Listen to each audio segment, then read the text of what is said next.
Welcome! If you want to record sounds in your Motorola Moto G7 Power, let's go for the Play Store for the first. Click here and type Recorder.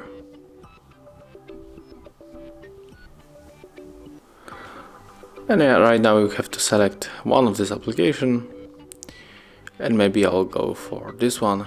So click on it, tap on the install. Click open. Tap allow 3 times.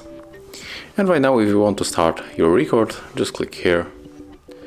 And right now it is recording voices. So if you want to finish, tap here. You can rename your record.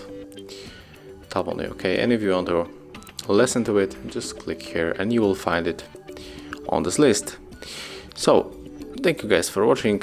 Leave thumbs ups, comments, and subscribe to our channel.